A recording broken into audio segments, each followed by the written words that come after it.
Thanks everyone for coming. My name is Oliver. I'm a postdoc at the Harvard Business School and affiliate of the Behavioral Insights group at Harvard, and I'm running a course called EPIC, the Experimental Pitch Innovation Competition. And as part of that, and as part of big seminar series that always brings in exciting speakers, we're excited to have two exciting speakers here today, both flown in from the UK, although not both of them are from the UK. This is Michael Sanders and Kate Glazebrook. Michael is actually from the UK, from Bristol, far, far away, where it rains a lot. But he's now in London and he heads up the Behavioural Insights Team's research group. He's actually the chief scientist there, has been with BIT for quite a while now. His unit is particularly responsible for designing the big RCTs that they are running, the analysis, the stats, a lot of methodological details behind it. And the students that are in here, some of you guys are in this EPIC competition workshop. Hopefully, this will be an opportunity to ask a lot of questions around things, you know, how they work in the real world. So use that opportunity. Michael used to be a postdoc here at the Harvard Kennedy School a few years ago, and he's now also an assistant professor at Oxford University. And Kate Glazebrook is also with the Behavioural Insights team. She's from Australia originally, and she now heads up a spin-off from the Behavioural Insights team called Applied, which is a platform that allows recruiters to make the recruitment process fairer, more transparent, and less biased. And she's going to talk a lot more about that as well. And she was also here at HKS, so I guess we have good reason to bring both of them back into this room. She did her MPP a few years ago and has since been at the Behavioural Insights team. So with that, thanks so much for coming. And we're going to start with Michael and then Kate, but this should be, again, as always, fairly interactive. So if you have any questions, shout out and introduce yourself briefly before asking a question. Thanks, Omar, for that introduction. So, bearing in mind the fact that you have a lot of prestigious speakers who come to talk here and the quality is very high, I think we're going to aim to hit the average quality of your talks over the two of us. So I'm going to be very, very bad, and then Kate is going to be significantly better than the average talk, and therefore it will come out okay. But because of the peak end effect, you guys are going to remember the entire experience as having been brilliant. That's the idea. So I am Michael Sanders, as Oliver says. I'm chief scientist at BIT, which basically means I'm in charge of all of the geeky, nerdy parts of BIT, which is a really great job. I think many of my colleagues think that they're geeky and nerdy, however, they have much less algebra on their bedroom walls, so I feel like I win. It's not a joke. So you talk very briefly about what the Behavioural Insights team are. I'm sure many of you will know who we are, and then talk a little bit about trials and how we got into doing trials. Then talk a bit more about one of our particular programs of work that I find particularly interesting, and then I'm going to stop talking and you can listen to someone who is actually interesting. So that's the rough structure. I am an academic economist by training, so I'm not accustomed to people being polite. If you have any questions, just start shouting them out. If I don't seem to be paying attention to you, I am quite old and so deaf, so start throwing things, soft things first, sharp things later. Okay? Grand rules, well established. Don't throw things at Kate. You wouldn't like her when she's angry. So, who are you? So the Behavioural Insights team, we were set up in 2010 by our then coalition government. This was a combination of the Liberal Democrats, who, as it turns out, weren't that liberal, and the Conservative Party, who, it turns out, weren't that conservative at the time, but my, how things have changed. Let's say you're recording this. Are we putting this on the internet? So we were set up with a broad mandate to apply behavioural science to public policy, behavioural science meaning psychology, behavioural economics, and really anything else that we thought might work from a broad academic literature, including anthropology, sociology, and whatever we read on the back of the cereal packet that day.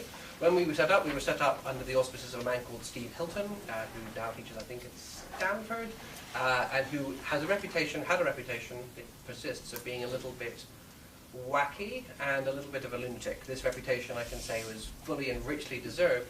And so when people said we're going to set up this team, this nudge unit to do behavioural science, a lot of experienced professional civil servants were very sceptical that this would last very long. They're accustomed to new prime ministers coming in and having brilliant wheezes about how we're going to solve everything by means of X, Y, or Z, starting at homeopathy and working down towards behavioural insights, which is the only time I'm ever going to use those two words in the same sentence. And the civil service sort of, I think, expected us to go away after a certain amount of time, and those of us who didn't expect us to go away thought they could probably just get by ignoring us because we would just fade into the background. So in order to sort of earn our place in government, we started by working in the sexiest policy area imaginable, which is tax collection. as you all know, tax collection it's where everyone gets up in the morning to find out how tax collection is going. No one cares about social mobility. No one cares about energy policy. It's all about tax collection. So in tax collection, the good thing is, A, it has a very easy to measure outcome measure. We care about money. It's very easy to count. I'm an economist. If it's easy to count, it's good. If it's hard to count, we don't care. So emotions, whatever. Again, not really a joke. So we started off with that, but we also started running randomized control trials. The reason we decided to run randomized control trials rather than just sort of doing a bunch of stuff and saying, isn't it working fantastically, the world's getting better, is because of this level of skepticism. So my boss, David Halpern, is a former academic, but I think he probably would have been fine with us not doing trials, except for the fact that we needed to convince people that stuff works. Randomized control trials give you the best possible standard of evidence that a thing is working or not working. So we started off by doing these trials in tax. We found, as I'm sure many of you will already know, some pretty significant effects. We can bring forward £200 million worth of tax revenue. And the great thing about old people who run government departments is they're happy to ignore you, and then you say £200 million extra a year, and suddenly they're on board and they're on your side. And so that's sort of, I think, how we broke through. So tax collection, rewriting of letters and that kind of thing, it's great. You'll have heard lots about it. It's very easy to hear lots about it. I've always thought that it's just the beginning of what we'll be doing in the Behavioural Insights team.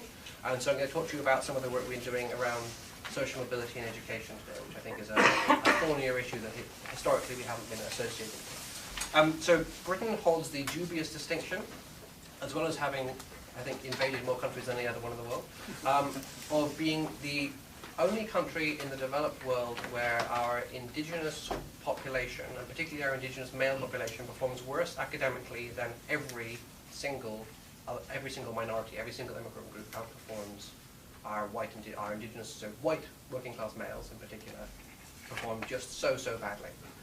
This is, as I say, a dubious distinction. I think it shows how great we are, as you've seen from Brexit, embracing foreigners and letting them into our schools and helping them to develop. But it also shows how great we are at ignoring all of our peripheral regions outside of the southeast.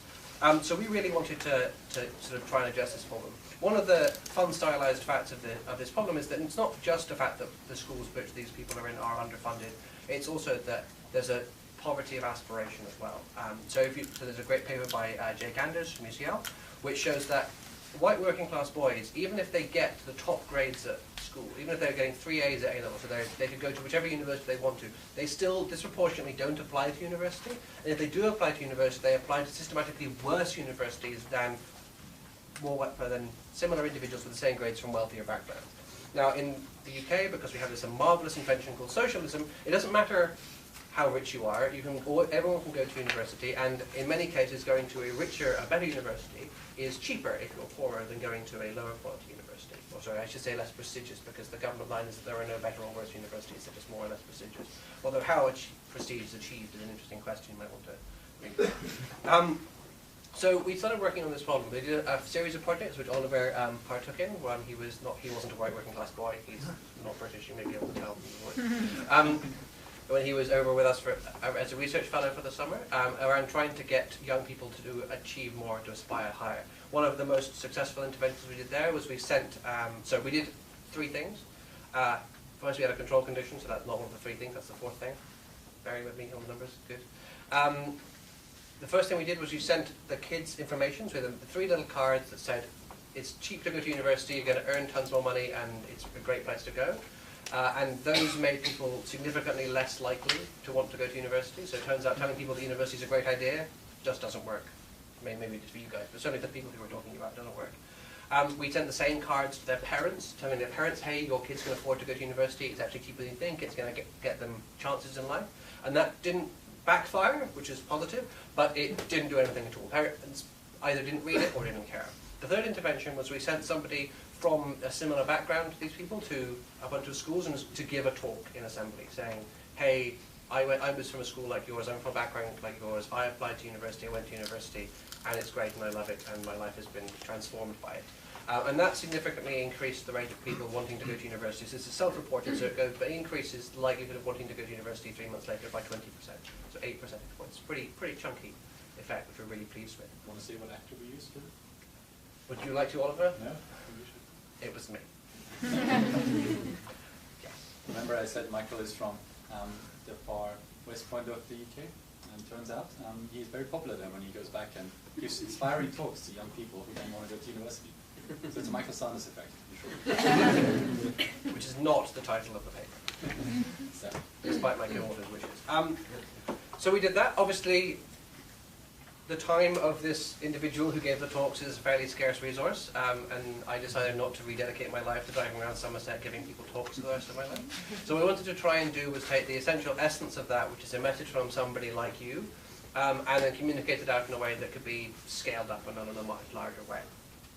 So we worked with the Department for Education, and we got the top 25% of attainment nationally for kids. So they're in the top 25% of all people in terms of their attainment age 16. But they receive free school meals, which is the proxy we use for not being from terribly affluent families. And we sent them a letter. So we had a control condition in getting a letter at all. A quarter of the kids received a letter from a chap called Ben Cole, who was one of mine and a colleague's students at Bristol University, who was from that kind of background and had gone to Bristol, which is, no one's ever heard of it, but it's an okay university. I should say I went there. It's a very narrow set of people. So they either got a letter from Ben, or they got a letter from a different student of mine called Rachel Prescott. Very similar letters, emphasising that they were from this kind of background, that they didn't think they could go to university. They ended up going to university and they've loved it, and then talking about the amount of support that's available to them at the university, both financially and culturally. So we had those three, and then the fourth condition got both letters. What we find in the most effective condition, which is not surprisingly sending them both letters, is we go from 8.5% of these young people from low-income backgrounds applying to and being accepted to prestigious universities as selective universities, to 11.4%. So that's it seems like a relatively modest increase, but when you think about the fact that it's sort of 20, 30, 40% increases compared to the baseline, and this is every year from now on, because we've now rolled this out nationally, we reckon it's going to be about another 300 young people from these backgrounds who are actually able to get into these elite universities. We don't see any movement on them applying to university, period. So they are still, it's the same kids applying to universities, applying to better universities, which we're pretty happy with. We obviously want to go back and look and see what we can do next to get more people to apply to universities. So these are relatively light touch interventions. Yeah. Have you tested face-to-face versus someone coming and talking to them? Face-to-face versus someone... I'm sorry, face-to-face versus a letter. We haven't done those. So we had a similar thing, which is trying to get people from low-income families to take up a 4-week social action project, which is basically 4 weeks of residential support and everything for helping their communities. We found that a video is more effective than a face-to-face talk from a graduate. We think the reason for that is because the graduates were typically 18, and so I mean, I'm 29 and I've been doing this for a long time, and I still get anxious talking to people when I was 18 that don't know how many words I would have got out before I completely froze up. So the video works significantly better than the face-to-face talk, but we haven't tried it in this context yet. This is something for future work. Yeah. Just following up on that, how important is it for you to understand the mechanism that's going on versus just the effect? So I care about both of them. I think the mechanism for me is a second-order consideration. So the reason I care about mechanism is so that I can work out what's most likely to work next time. And when this stops working, because it will at some point, so that I have an idea of what's going on in people's heads that's stopping them from applying. So when we did the initial study in Somerset with the backfiring intervention, we thought that the mechanism which was stopping people from applying to university was they were misinformed about the costs, the financial benefits, and the cost of going to university. We found that doesn't seem to be the case. It seems to be that it's actually more of a people like me kind of phenomenon. So we had behind the sort of headline results, we had a fairly detailed survey we asked them about some facts about university, so how much does it cost, how much do you earn afterwards, what kind of support is available. And we found that moving, in case anyone's interested, this is instrumental variables, so not a perfect approach. We found that moving their facts about university doesn't move their likelihood of wanting to apply or the likelihood of applying at all. What we found is that moving their sort of emotive responses, so questions like people who go to university have more rewarding lives, university isn't for people like me, obviously when I want to go down, and people who go to university have more interesting friends. Moving those measures experimentally is much more associated with increases in applying to university. So we care about the mechanism, but as I said, mainly because I care about the outcome and I want to work out how the next thing I do is most likely to move that outcome. So, sorry, but with that particular study that you did, you seem to rank on saying that it was a messenger, and a messenger like me seems to matter. Yeah. What was the recommendation there? Was that experimental or was that theoretical? So I'm not a theorist. So we did we had quite a lot of field work beforehand. So we interviewed a bunch of kids and their teachers and some parents and said, "Why don't you go to university?" And lots of the teachers said, "The money is the reason I don't go to university." And the sense we were getting was from some of the students was also that, but some of the students also said that university isn't for people like me, and particularly to the archetypal British universities are Oxford and Cambridge, where like people wear gowns to dinner, and they're in these colleges with beautiful quads, and the archetypal person who went to these places, is David Cameron, our former Prime Minister, who went to Eton, which costs £30,000 a year to go to, which is 50% more than the median income. So like, we sort of got the sense from observation and from interviewing people that there's a social divide. I wouldn't say it was terribly theoretical. I didn't solve an optimization function or anything like that. I have a question. Yeah. So how often are your interventions, based in theory? Like for that example, you said it was based off of prior. So it depends what you mean by theory. Like prior research showing that, people are more willing to do things that other people that are similar to them will do. Sure. So I would say probably 80% of the time there is some underlying theory behind what we're doing. Of that 80%, probably half it's multiple theories. So we're not trying to explicitly tease out a mechanism that's going on. We're just trying to fix a problem. So we'll chuck what I would call a kitchen sink approach. Try everything, see if it works. Yeah. But some of the times it's just, hey, we think role models might work. Intuition, yeah. And I don't think role models might work is a theoretically derived intervention. However, if you want to go and find an academic literature on role model working, you can definitely find it. So, I'm sure. yeah. So I'm more familiar with how the legal framework works around more academic research processes of getting participant consent and stuff. What's the legal framework when it's the public at large working with? So in general, we don't get consent from participants. In general, government doesn't when it's going to do things. The way I think about it is we're moving from arbitrary to random. So government is going to do some stuff to some people in some areas, and we've moved from, we think we might want to win that seat at the next election, so let's pump some money into it. Or this minister had a conversation with someone from that seat, so let's try this thing. Or a guy from a charity made a donation to your cause and to your party, and so you think this intervention is going to work because of the donation. We moved it from that to let's do it randomly so that we can work it out. Do you think this is a matter of self-efficacy then? Of people believing that that this is an attainable, realistic goal for them? It's unclear. So I think for some people that's definitely the case. My sense with people who get these good grades, so they have enough self-efficacy to be getting in the top sort of 2 or 3% of grades nationally, despite being at typically lower quality schools and having all the cards set against them. I don't think they have a lack of self-efficacy. I think it's the value of of going to university they don't see, and they don't see it as being culturally the kind of thing. So a stupid way of thinking about it, so here's one, would be to say, it requires roughly the same amount of self-efficacy for me to go to a football match as it does for me to go to the opera. Roughly the same cost, roughly the same amount of time consumed, roughly the same amount of travelling. I have to be able to sit down. It's just, I don't think the opera is for me, because I think it's probably boring and for posh people, whereas I think football is for me because I'm from a working class background.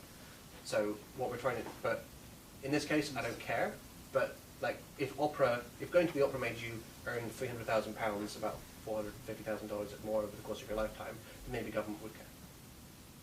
So that's my, I don't say theory, interpretation, but yeah. Is there an issue of loss there? The sense that if you move to, in this case, to a different socioeconomic, you feel that you're leaving behind or losing what are your roots, etc.? So I think that might be the case. So there's so Roland Fryer talks about sort of people acting white in this country. I think in the UK, certainly among the people I grew up with, there was more of a phenomenon which I haven't tested empirically because I'm not Roland Fryer, of sort of acting posh, which is to say this isn't the kind of thing that people like us do. We don't study, we don't work hard, because that's what rich people do. Because in England, in the UK, I mean, the class system is quite strong. The moving from one class to the other, you always remain very comfortable. Yes, I mean, we have, I would say, higher levels of social mobility, I think, than our American cousins, but yeah. But worse than our European cousins, so yeah, no, but I feel like, so, I don't know, yes, class system is still a thing. I think you can get out of it much more straightforwardly now. So like, there's a huge pooling in what I would think of as being the middle class, which you can enter just by being able to use this voice rather than my regional accent. But I don't know. So there's a line from My Fair Lady, which is as soon as an Englishman opens his mouth, he makes some other Englishman despise him because it's all down to voice. But I think that's, I hope, less strong than it was in the late 19th century, but I don't know. I've only ever lived in one country. You guys probably know better than me. I'm now out of time. Yeah. Do you want to say a few more words to close up, or should we switch over again? Let's return it again. Okay. Thanks. Well, speaking of voice, as an Australian in England, I can say voice matters. And one of the things I really missed when I moved from the US, where people think that Australian accents, if they can tell that, if you can hear the difference between me and Michael, you might think it's quaint and sweet. In the UK, it's unfortunately very much associated with our convict background. So I can attest to that. What I cannot promise in my short speech is being as funny as Michael Sanders, but I may promise speaking slightly slower. So for those of you who, for whom English is not your first language, hopefully this is more comprehensible. So, It will. So nicely edged, yeah. With love and affection. So I work at the Behavioural Insights team. I don't work in the full-blown geeky part of the team that Michael heads up, mostly because my status skills are not up to scratch. Don't comment on that, Tom, who had to see some of my status skills a few years ago. But I have worked in the team in a couple of different parts of the team, but have spent more of my time over the last year working on a new technology product that we've developed to try to take the bias out of recruitment decisions. And you might think it's a slightly weird place to end up, but actually it sort of all stems from much the same motivation that Michael talked about, which is that we've spent a long time thinking about ways in which we can use government policy to improve social mobility.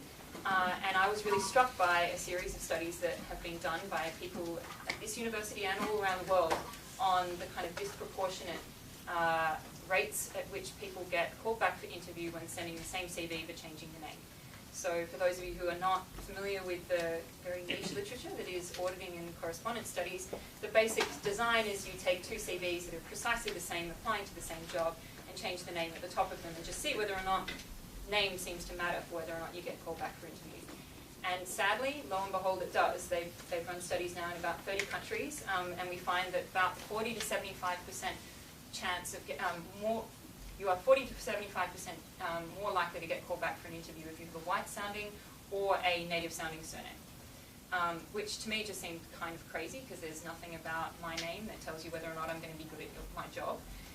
And it seemed to me that coming from a world in which people are hiring daily, that maybe there are parts of the systems that we could design that help them to not fall into the traps of kind of discriminating against people in completely biased fashions. So we started on this sort of pathway when we were doing a series of literature reviews, which are available online in case you're interested in kind of behavioural science, recruitment and selection. We were also doing work with a bunch of public sector organisations in the UK, including with police forces that were interested in increasing the ethnic representation of their police forces. We're also doing work with the likes of Teach First on do small changes to the way that you craft an email, change the nature of who applies for a job, and what the kind of quality of those applicants might be. Each of these pieces of work kind of led us to believe that there is a lot to be gained from applying small and often very cheap interventions to recruitment processes, and they can have meaningful impacts on people's likelihood of succeeding through recruitment processes. And one of the things that we got out of this sort of evolution of the team as we've grown over the last 5 or 6 years is that we are now co-owned by an innovation charity in the UK, which allowed us to tap into some grant funding to develop products and services. So a lot of what the team does, good 95% of what the team does, is applying behavioural science or rigorous evaluation methods to the way that policy is designed and delivered. But there are occasional instances where we thought, actually government doesn't have the lever here. It's the private sector or it's the third sector that actually affects the outcomes that we care about. And an example of that could be thinking about work that we've done with pension providers, for example, where government has a keen interest in the outcome of people saving more for their retirement, but they're not the ones that you save with. Pension providers are the ones you save with. So we partnered with pension providers and worked with government organisations to do that kind of work. In our line of work, we were thinking, well, it's actually most of the private sector organisations out there doing the hiring and firing, so we need to think about ways in which we put the behavioural science in their processes. So we started on what's now been a kind of year-and-a-half long journey, which Oliver has also partaken in, for Oliver gets drawn into all of our work, to test very, very micro aspects of how we can add behavioural science to the way people select people for jobs. And I thought one of the things that I could kind of touch on, which Oliver mentioned that last week, he talked about the use of MTurk, and some of you might have signed up to MTurk last week in one of your sessions. Something about that? Yeah. So for those of you who don't know, MTurk is a online labour market. Essentially, it's a bunch of people who do small tasks in exchange for money. It's just basically a freelance labour market for small things. And researchers are increasingly using this population to pre-test interventions before they roll them out in much more expensive settings. And for those of you who are sort of research inclined, you're probably thinking, well, how much does an online population represent the broader population you're actually interested in, and is there external validity to that? Oliver is much more of an expert in this than I am, but the headlines are a lot of psychologists have tried to replicate known findings in field settings on MTurk and found that to remarkable success, they tend to bear out. So for a lot of basic things, we're finding it's a reasonably good experimental population to try things on. And it's typically quite cheap and quite fast to get results. So I thought I might touch on, while a lot of what the team does is gets out there in the messy but far more interesting and important world of field studies, we also do use MTurk to kind of pre-test important aspects. And we, in the applied world, which is the name of the platform, we've used MTurk studies to test very specific design features of the technology. So we've used MTurk to test what is the optimal number of people that you would get to review recruitment or candidate information to make sure that you minimize the risk that you get idiosyncratic bias. It turns out that it's 3. For our purposes, we think you massively reduce the risk of judgmental inaccuracy or bias by getting 3 different people to independently assess candidates' information. We've also used MTurk to test a bunch of other kind of niche but potentially interesting to this audience's interests around, are there ordering effects? So one of the kind of classic aspects of behavioural science is that how you read information matters, right? So what you read first, we all know the menu effect. You're going to be much more likely to pick the things that sit at the top of the menus, but particularly if you have less interest in, pouring down to page 3 of a menu. One thing we were particularly interested to test is there some impact of the order in which you get read? So if you're a candidate and you've applied for a job, it's most likely fairly arbitrary the exact moment in which you hit send on your email to send in your application, with the exception of the kind of 11:59 p.m. before the 12 o'clock deadline, which you get a massive spike in people who apply for jobs. But what this might give us is a sense of when you are going to be reviewed. So most people will apply for jobs, it'll go into an email system, and then that will get put into another folder, and then that will get printed out probably top to bottom. So there's some kind of randomness to the order in which you're read. As it turns out, when we tested this on MTurk, we found that randomness actually matters. So we found in one particular MTurk study that if you gave a very poor response to a particular recruitment question, that the next 5 or so people got a bump, which is to say there was almost a contrasting effect happening there. And likewise, we saw, to a lesser extent, but still a statistically significant impact of reading an excellent response means you're tougher to about the next 5 people, disproportionately. And we could test this because we changed the order in which people read things. So we knew that sort of objectively, what they should have been given was a 4 out of 5, but they were being given suddenly a 3.5 out of 5. And we found these effects to be quite surprising, probably more than we would have expected. We're going to continue to replicate them in different types of settings. But it's yet another example of how weird and arbitrary the world is, but its impacts can be real on people. So you draw a threshold decision on who you're going to be bringing through to interview or who you might select for a job. And if it's down to whether or not you read my application after Michael's, it's kind of scary, right? You get a bump. Very good, very good. So one of the things that we've built into the system, this might all sound very esoteric, but in a sense it's quite practical, because we were deciding things like what is the default for an organisation that wants to use applied to make sure that they hire without bias. How many people should we make sure they get to read candidate information? well, we did this experiment and found we've set it at 3. And you can turn it off before you've had 3 people read, but there's, you know, there's some social norming going on in the platform that says, are you sure you really want to do that? We think you're going to do a better job of getting more accurate responses and more accurate assessments of these candidates if you get 3 people. We likewise also had to make a decision on, do we just allow people to be read one after another, or are we going to change that up? And for the very reason that I just described, we decided that we fully randomise and a bunch of other features. But those are just a couple of ways in which we've used experimental techniques that can be quite fast, quite efficient, and quite cheap to run, that actually have measurable impacts on the way that you design systems. And I think what Michael hasn't probably touched on, but what we also do is, before we go out into the field, we sometimes use MTurk to do exactly that. We might have a laundry list of interventions that might go to a wider set of mechanisms that we think might affect a particular outcome. But we want to just get a quick pulse check on which of these seem to be having an effect in this particular setting. That can allow us to whittle 10 potential things to 4, which when running field trials can sometimes be both a complicated and complex task, but also an expensive task that helps you to use public funds and sort of third sector funds much more readily and effectively. So I might leave it there, but happy to answer questions.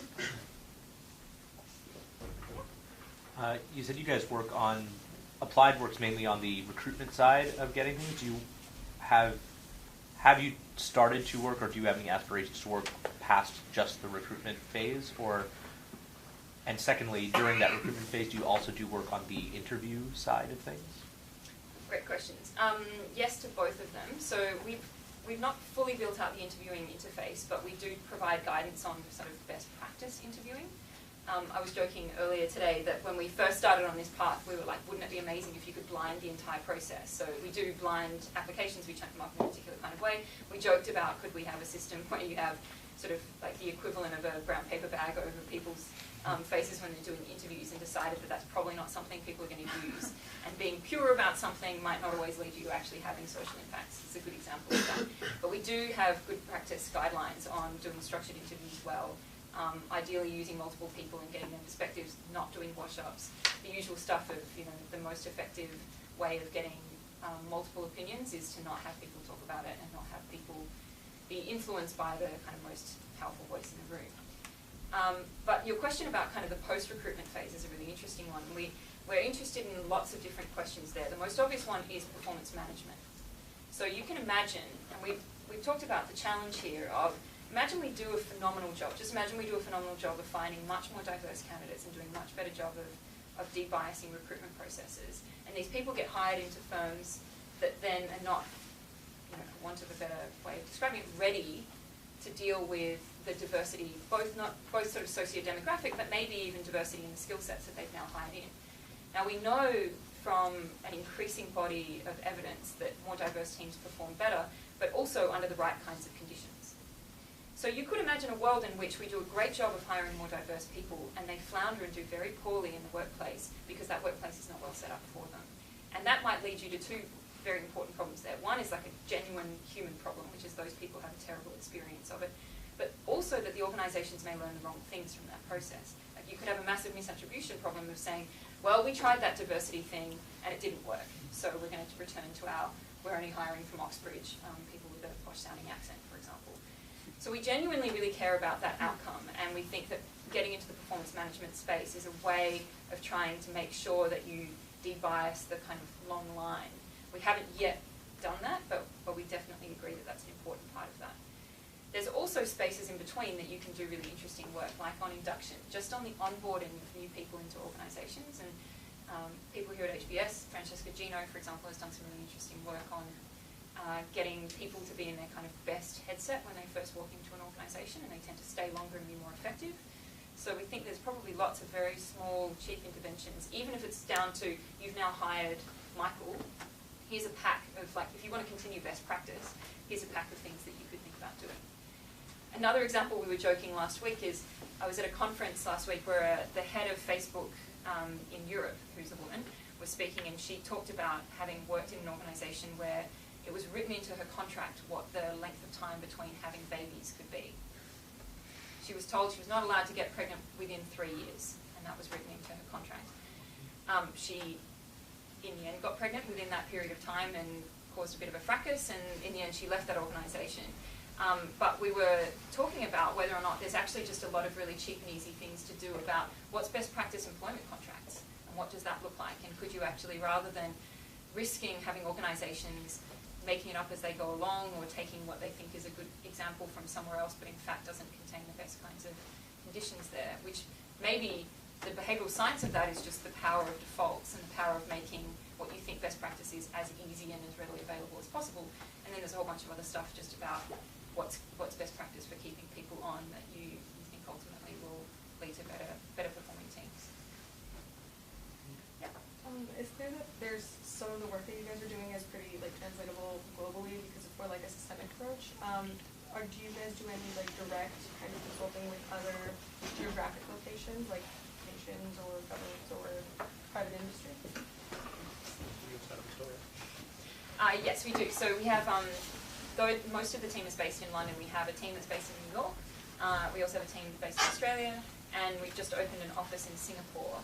And probably over the course of the last 5 or 6 years, we've worked with, I think, 22 different countries on various aspects, from very small projects through to helping them to develop behavioural insights expertise in the centre of their own governments, based on what we've learned seem to have worked well. So what are the kind of, I guess, systemic conditions that lead to you being effective? Michael alluded earlier to the choice of your very first projects. I mean, it was very deliberate that we chose tax collection, and in fact the very specific set of challenges we set ourselves at the beginning were about choosing relatively low risk. Bureaucrats were kind of like, well, if you can get some more money in, great, but we haven't had much luck with this population. You pick kind of easy ins and build some kind of momentum, I guess, behind the approach and think about it from there. So like even some practical things about how to go about doing this work. We've worked with quite a few organisations to do that. But this sort of approach, I think many of you will see, is sort of growing rapidly. I mean, the Behavioural Insights group didn't even exist when I was here 3 years ago, and yet now I think I see big tweeting weekly on different types of events, so it's really exciting. Yeah.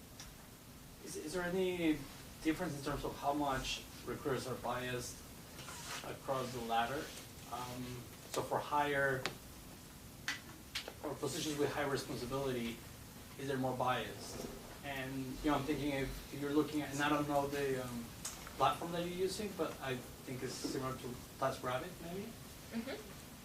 Because if those are like more operational tasks, people may be a little less biased. So if you're doing that in the States, if you see a Latin name, maybe like, oh yeah, Latins are handymen, they're good at that.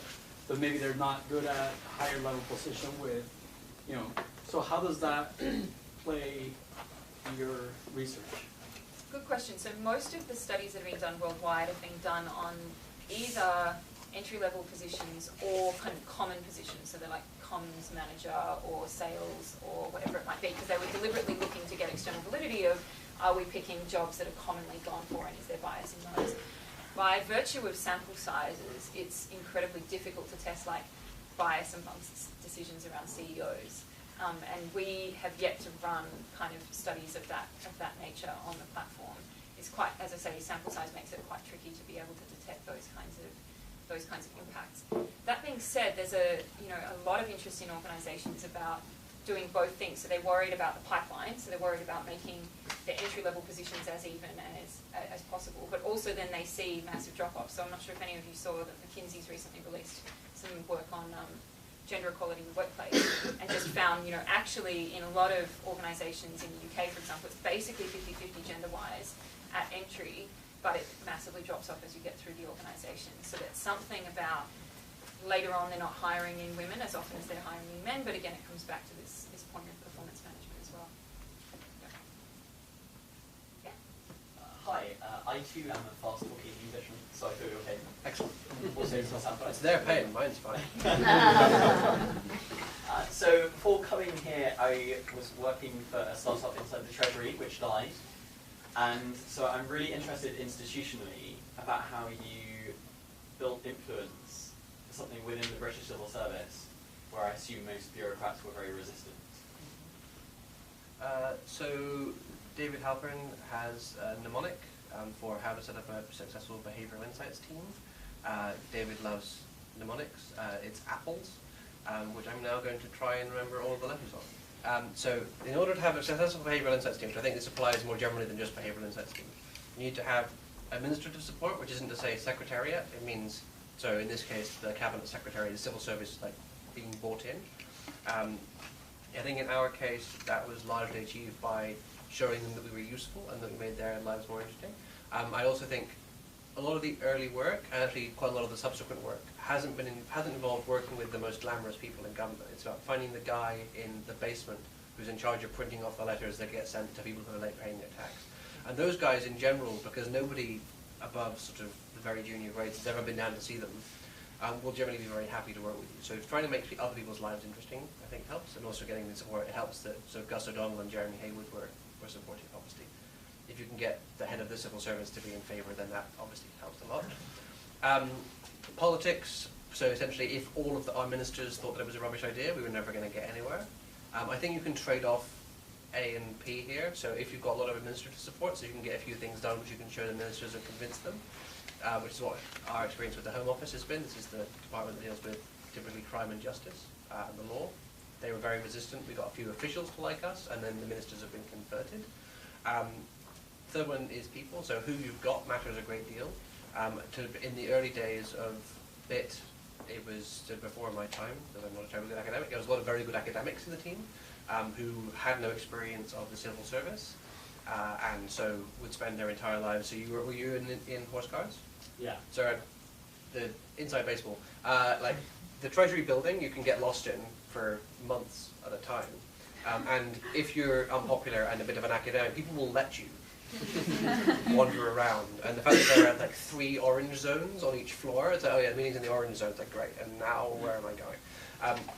So having a right mix of people, so you have people who can bring the sort of the stats and the academic side of things, people who can bring the behavioural science side of the academic side of stuff, but also people who can just get things done, and who are like experienced of working in the civil service, experienced of getting their hands dirty, and people who are charismatic. As I said, I mainly deal with the nerdy, geeky end of things, and Kate's good at everything else, so I think you need to have that nice. Also, she's comprehensible, I think the word is. Location, sorry to bang on, so location basically being close to the centre, so Treasury is a great place to start. The fact that Treasury has a sort of slightly, so one of those trees in children's films, the sort of vipers, ivy grab people and strangle them to death. Lovely department. Some of my best friends are Treasury officials. Experimentation, do RCTs, prove that it's working as fast as you can, like quick and dirty and done is better than perfect. And then scholarship, so like making sure that you are actually abreast of the literature. There's nothing more embarrassing than sitting in a meeting, particularly on behavioural insights side, where the guy you're talking to who's not supposed to be a behavioural insights expert has read a paper you haven't. So I think those are the things that we think are important. So I'm still thinking about this contrast effect, the order effect. So what would be I'm trying to think of like the intervention that would kind of solve that? What would that be? Because already I guess the order is randomized somewhat. Would you just give like a different randomized order to the 3 different recruiters, and then that would get rid of it? Okay. Yeah, I mean, there's always going to be some risk of error there anyway, but we're pretty careful with our stratified randomization to make sure that you would never be reading Michael's next to mine. And in fact, I didn't go into it in detail, but what we do is we also randomize the order in which you're read per question. And there's no way of connecting a candidate through a particular response. So you're reading a bunch of responses to question 1 and then a bunch of responses to question 2, and it basically just looks like this is applicant 11 out of 22. But actually you don't know that that's Michael is 11 and then he's 2 and then he's 7 and then he's 14. So the whole way through, all you're doing is responding to the quality of an individual question. And then that's replicated by 3 people. So we think we've kind of designed out as much as possible while bearing in mind that this is still people's time in real organisations. So we had to make some decisions there about minimising the risk of bias. But the reason why we did that is one of the tests that we did for deciding that 3 was the optimal number of reviewers was an MTurk study, as I said. We ran with 400 MTurkers where we sent them all 4 different responses to a recruitment question and got them to rate them on a scale of 1 to 5. And that gave us what the crowd thought the best was, the worst was, and the 2 in between. And we found found some interesting things. One was if you left it to one person, even where the best was clearly much better than the second best, they're going to get it wrong 25% of the time, 25% of the time. So that's like kind of scary, right? Yeah. Like that's like going for a head of research role and I'm applying and Michael's applying and 1 in 4 times you choose me over him. Yeah. It's not going to be a great outcome, Yeah. let's be honest. So then what we did is we were like, well, that's kind of interesting, but the more people that you get to review, you massively reduce that risk of bias, that risk of mistake. And by 3 people, you've kind of reduced it to 6-7%, which we thought was pretty good. Then we tested a couple of different variants of that, and actually Oliver suggested the most interesting one, which was it was easy to distinguish the best from the next best. But 2 and 3, so the second and third responses, they were much more closely rated. And why we cared about that was, can you distinguish similar candidates where there is a quality difference between them, but you have to pay a bit more attention? And how many people do you need to do that? We found that distinguishing the second from the third best, if you leave it to one person, they get it wrong as often as they get it right. And if what you were doing was saying, we're only going to interview 2 people, so you clearly know who your best is, you're going to interview them, but you don't know which of these 2 other people to interview, there's a real risk there. And we found, again, when you get to about 3, you've kind of reduced that to about 15%. So replicate that over multiple questions and the total randomization, we think we've gotten it pretty good. We're making it as objective as possible. How does bid work structure of it? You have like a research area, you have sections? So we have 3 policy clusters, each of which is headed up by a director, and they run a substantive policy area or multiple. So one cluster is health and tax and local government, because death and taxes, haha. Seriously. One of them covers home affairs, security and international development, which is weird. And the third one covers productivity, which is economic growth, education, skills, and consumer affairs and energy. Yes, excellent. Pass the test. So those guys, the people who work in those areas, specialize in a particular policy area. So they specialize in health. These people do the majority of our policy work, so writing notes for ministers, writing ideas, doing literature reviews, that sort of thing. And then sort of across the whole thing sits my team, which does research. So the way this works is, so let's say Kate and I are working on a project together. I would be a research person on the project, Kate would be a policy person on the project, and they've gathered from everything we've been saying so far. Kate would do the finding of the work. She talked to the people who we're working with about what the problem is, and then we would work together on the designing of the trial and how we're going to run that and how the interventions are going to work. So typically I would say Kate would do the lion's share of the intervention design, and I would sort of throw stones from a distance. I would do the lion's share of the trial design. We'd run the trial together with the partner, and then I would do the analysis, and then Kate would do the communicating of the results, because I am incomprehensible. I know that you worked, initially you started at the government, you worked there 2 or 3 years, and then you now came out from the government, basically. And I wondered, how did this affect your effectiveness in terms of working with the government? So we spun out 2.5 years ago now. So we are now a third owned by the Cabinet Office, a third owned by the innovation charity Nesta, that Kate mentioned before, and a third owned as a mutual. So we're all of the public sector reform buzzwords you can think of. So we still have a very, very close relationship with government. We have a framework agreement, which allows us to work very closely with government departments, and we have a lot of work. So we have essentially we have guaranteed that we continue to provide the same level of service as a number of people to the Cabinet Office where we were before as we were prior to spinning out. So we still work very closely with government. I think overall our effectiveness has increased since we've left, and the reason I think that is the case is because of people like Kate. There's a reason why it's you. Kate was one of our first European hires, because previously we could only hire people who could get security clearance from the British government, and we couldn't issue visas because we didn't really do that as a government for fairly obvious reasons. Outside of government, we can hire the best people for the job regardless of who they are, and we've somewhat liberated in terms of the scale we can reach. So when we were in Cabinet Office, we were 16 people, and we were trying to work across every major domestic policy area, and run randomized control trials. If you ever tried to run a large-scale randomized control trial, you really want 16 people on each one. So we were trying to run about 20 a year, which wasn't really practical. So we were being able to expand has allowed us to focus in much more detail. When I was in Cabinet Office, before I was the head of research, my policy areas were crime, justice, a little bit of international development, some education, charitable giving and volunteering, and econometrics. Now people have a thing which they can specialize in, which in large part I think is a good thing. Economist specialization is good. So I think in general our effectiveness has increased. I think we are tackling more thornier problems, so our significant result rate has fallen slightly. And there have been, I'm not going to say there haven't been teething problems in that expansion, but I think in general our ability to work with government hasn't been affected too badly. Our staff are better than they were, and certainly larger than they were before.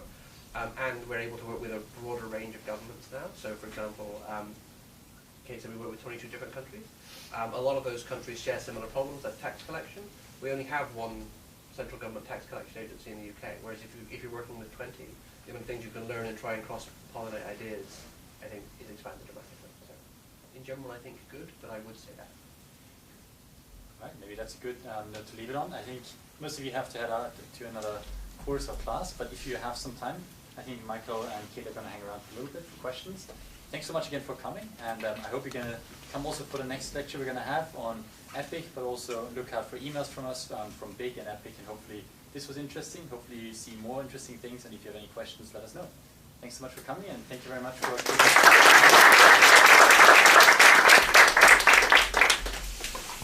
at HKS, so I guess we have good reason to bring both of them back into this room. She did her MPP a few years ago and has since been at the Behavioural Insights Team.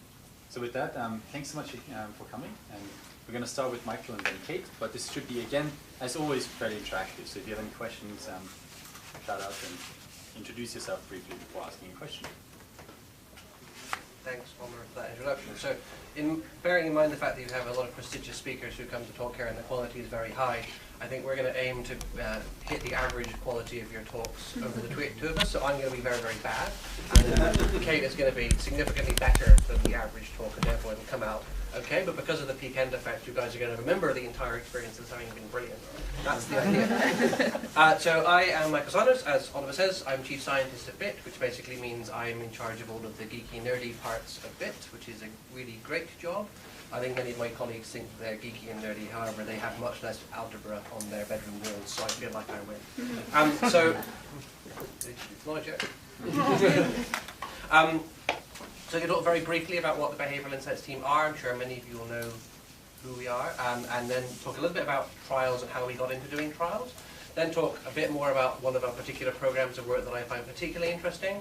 And then I'm going to stop talking and you can listen to someone who is actually interesting. So that's the rough structure. I am an academic economist by training, so I'm not accustomed to people being polite. If you have any questions, just start shouting them out. If I don't seem to be paying attention to you, I am quite old and so deaf, so start throwing things, soft things first, sharp things later. Okay? Ground rules well established. Don't throw things at Kate. You wouldn't like her when she's angry. So, who are you? So the Behavioural Insights Team, we were set up in 2010 by our then coalition government. This was a combination of the Liberal Democrats, who, as it turns out, weren't that liberal, and the Conservative Party, who, it turns out, weren't that conservative at the time, but my, how things have changed. Let's say you're recording this. Are we putting this on the internet? So we were set up with a broad mandate to apply behavioural science to policy, behavioural science meaning psychology, behavioural economics, and really anything else that we thought might work from a broad academic literature, including anthropology, sociology, and whatever we read on the back of the cereal packet that day. When we were set up under the auspices of a man called Steve Hilton, who now teaches, I think, at Stanford, and who had a reputation, it persists, of being a little bit wacky and a little bit of a lunatic. This reputation, I can say, was fully and richly deserved. And so when people said we're going to set up this team, this nudge unit to do behavioural science, a lot of experienced professional civil servants were very sceptical that this would last very long. They're accustomed to new prime ministers coming in and having brilliant wheezes about how we're going to solve everything by means of X, Y, or Z, starting at homeopathy and working down towards behavioural insights, which this is the only time I'm ever going to use those two words in the same sentence. And so the civil service sort of, I think, expected us to go away after a certain amount of time, and those of us who didn't expect us to go away thought they could probably just get by ignoring us because we would just fade into the background. So in order to sort of earn our place in government, we started by working in the sexiest policy area imaginable, which is tax collection. as you all know, tax collection it's where everyone gets up in the morning to find out how tax collection is going. No one cares about social mobility. No one cares about energy policy. It's all about tax collection. So in tax collection, the good thing is, it has a very easy to measure outcome measure. We care about money. It's very easy to count. I'm an economist. If it's easy to count, it's good. If it's hard to count, we don't care. So emotions, whatever. Again, not really a joke. So we started off there, but we also started running randomized control trials. The reason we decided to run randomized control trials rather than just sort of doing a bunch of stuff and saying, isn't it working fantastically, the world's getting better, is because of this level of skepticism. So my boss, David Halperin, is a former academic, but I think he probably would have been fine with us not doing trials, except for the fact that we need to convince people that stuff works. Randomized control trials give you the best possible standard of evidence that a thing is working or not working. So we started off by doing these trials in tax. We found, as I'm sure many of you will already know, some pretty significant effects. We can bring forward £200 million worth of tax revenue. And the great thing about old people who run government departments is they're happy to ignore you, and then you say £200 million extra a year, and suddenly they're on board and they're on your side. And so that's sort of, I think, how we broke through. So tax collection and rewriting of letters and that kind of thing, it's great. You'll have heard lots about it. It's very easy to hear lots about it. I've always thought that it's just the beginning of what we could be doing in the Behavioural Insights team.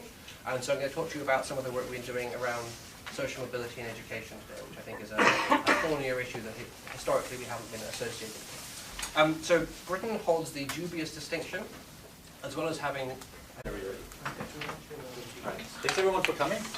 My name is Oliver. I'm a postdoc at the Harvard Business School and affiliate of the Behavioural Insights group at Harvard, and I'm running a course called EPIC, the Experimental Pitch Innovation Competition. And as part of that, and as part of big seminar series that always brings in exciting speakers, we're excited to have two exciting speakers here today, both flown in from the UK, although not both of them are from the UK. This is Michael Sanders and Kate Glazebrook. Michael is actually from the UK, from Bristol, far, far away, where it rains a lot. But he's now in London and he heads up the Behavioural Insights team's research group. He's actually the chief scientist there, has been with BIT for quite a while now. His unit is particularly responsible for designing the big RCTs that they are running, the analysis, the stats, a lot of methodological details behind it. And the students that are in here, some of you guys are in this EPIC competition workshop. Hopefully, this will be an opportunity to ask a lot of questions around things, how they work in the real world. So use that opportunity. Michael used to be a postdoc here at the Harvard Kennedy School a few years ago, and he's now also an assistant professor at Oxford University. And Kate Glazebrook is also with the Behavioural Insights team. She's from Australia originally, and she now heads up a spin-off from the Behavioural Insights team called Applied, which is a platform that allows recruiters to make the recruitment process fairer, more transparent, and less biased. And she's going to talk a lot more about that as well. And she was also here. I think invaded more countries than any other one in the world, of being the only country in the developed world where our indigenous population, and particularly our indigenous male population, performs worse academically than every single minority, every single immigrant group outperforms our indigenous, so white working class males in particular, perform just so badly. This is, as I say, a dubious distinction. I think it shows how great we are, as you've seen from Brexit, embracing foreigners and letting them into our schools and helping them to develop. But it also shows how great we are at ignoring all of our peripheral regions outside of the southeast. So we really wanted to sort of try and address this problem. One of the fun stylized facts of this problem is that it's not just the fact that the schools which these people are in are underfunded, it's also that there's a poverty of aspiration as well. So there's a great paper by Jake Anders from UCL, which shows that white working class boys, even if they get to the top grades at school, even if they're getting 3 A's at A-level, so they could go to whichever university they want to, they still disproportionately don't apply to university. And if they do apply to university, they apply to systematically worse universities than similar individuals with the same grades from wealthier backgrounds. Now in the UK, because we have this marvellous invention called socialism, it doesn't matter how rich you are, everyone can go to university, and in many cases going to a better university is cheaper if you're poorer than going to a lower quality university. Or sorry, I should say less prestigious, because the government line is that there are no better or worse universities, they're just more or less prestigious. Although how prestige is achieved is an interesting question you might want to read.